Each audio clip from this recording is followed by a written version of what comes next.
and welcome to Inner Circle Guidance. Today we're going to be doing a collective reading, but for those of you who are new to the circle, hello and welcome. Don't forget to hit the subscribe button. I post daily tarot readings. If you're looking for short daily tarot readings, I post on Instagram, Facebook, TikTok, and YouTube Shorts. If you're looking for personal services or personal readings, I offer them through my website, innercircleguidance.com. Let's find out what the circle needs to know today.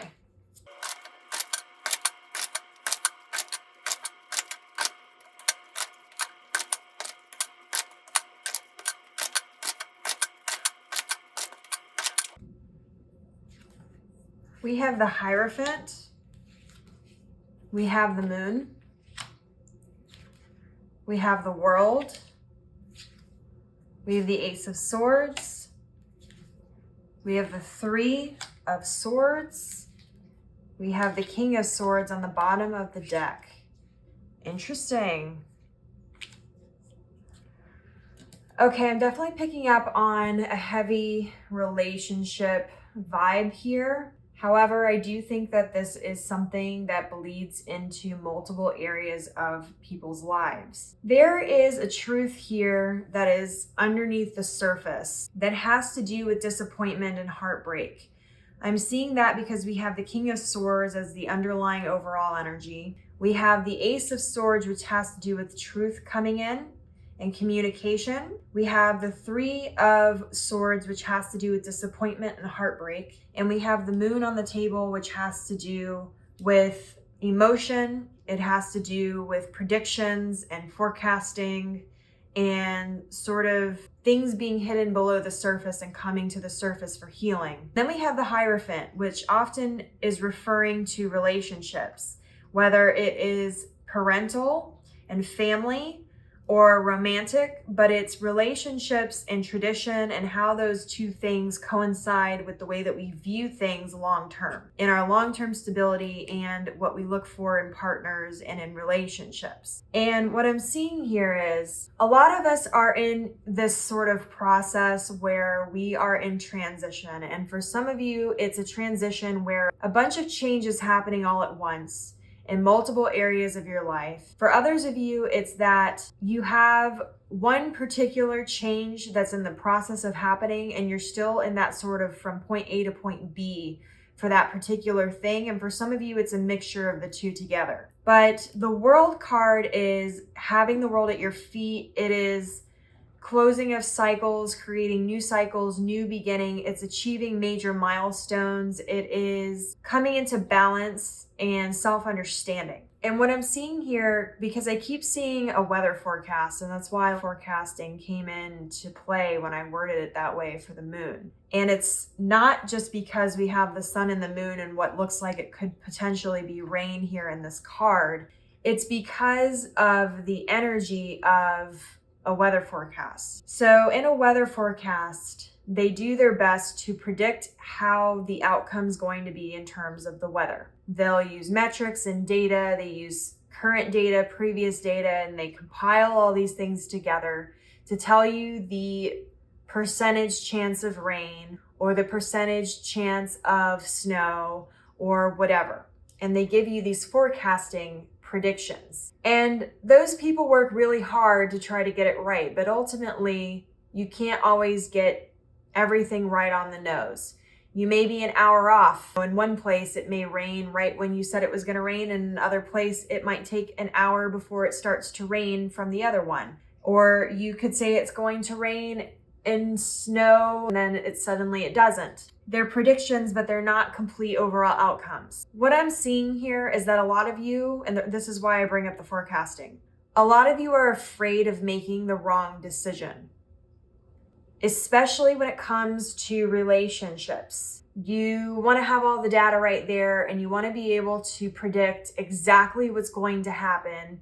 And you do that by collecting data, having conversations and these things with your partner and trying to predict how the outcome is going to be. The truth that you're failing to see here is that when you get so caught up in chasing after the right answer and getting the right outcome and the right answer, you oftentimes lose a lot of the lessons that are present in that time frame. We often think that failure is the opposite of success. But the truth is that failure is a part of success, because as long as you are learning the wrong thing to do, you're then realizing what's in more alignment and what is right. And this goes for everything. Some of you are getting stuck where you're like afraid to make a decision because you're afraid of what the outcome's gonna be, or you can't predict the future.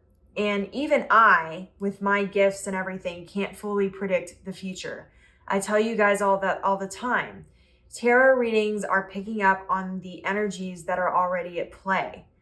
But that doesn't mean that anything is set in stone unless you choose to make it set in stone. I can tell you that, hey, you're on the path to success. You're going to gain all these things. Your meeting tomorrow is going to go great and it's going to be life-changing, but you could still choose not to go to the meeting. Your predictions in life are the same way. They're not set in stone. It doesn't matter how many conversations you have with your partner.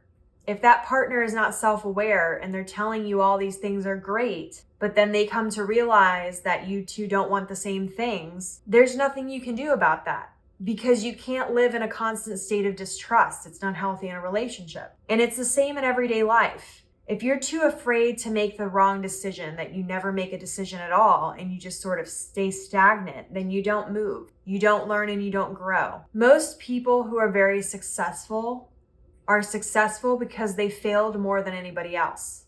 And it's funny because we always view success and failure as being the opposite. We always view it as being separate. We always view successful people as if they've never failed.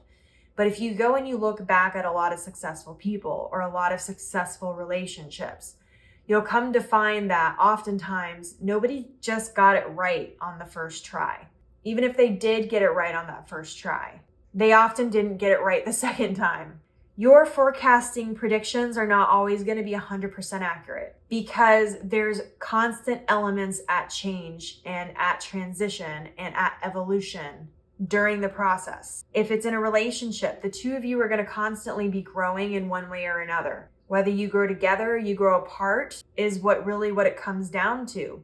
But growing requires you to make decisions, and growing means that things are going to change. Your mindsets will change. The things you want will change. The way you want to go about things will change. The way you communicate will change. All of these elements play into your forecasts, and your forecast is never going to be completely 100% accurate.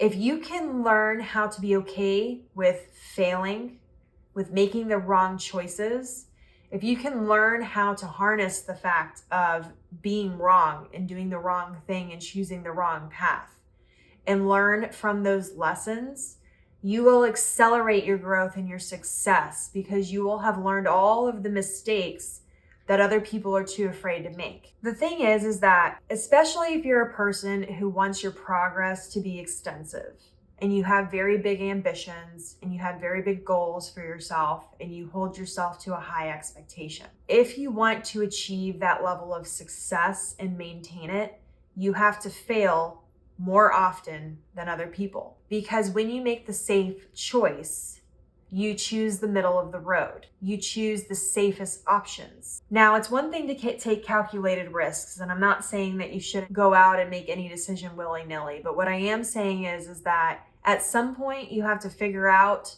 where you need to just make the decision and move on, and stop being so afraid of making the wrong decision, the wrong choice, a detour, whatever.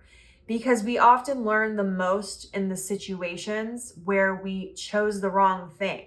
Because it's easier to detect oftentimes what isn't working than to detect what is. It's often easier to detect what you don't want first than what you do want and how that's meant to present itself. Because we often fall in love with the idea of things, but the reality versus the idea of it often are very different. And so it's funny, because when we always get asked as little kids, what do you want to be when you grow up? Most of you probably didn't say, I want to be a weather forecaster. But those skills come in handy in your life. The skill to be able to make predictions based off of data, but to be unafraid of making the wrong choice and realize that this is a prediction, not a fact. You have to be willing to take the risk. You have to be able to do the calculations. You have to be able to move forward. And so for those of you who are really struggling with a relationship, or you're really struggling with your success and you're too afraid of allowing things to remain and be imperfect, you need to embrace that energy, and it will actually help you catapult into where you're trying to go, as long as you are taking the lesson with you. Your affirmation for this reading is, I am not chasing after all the right, perfect answers. And as always, may your life be full of light, full of love, abundance, and gratitude. I'll see you next time.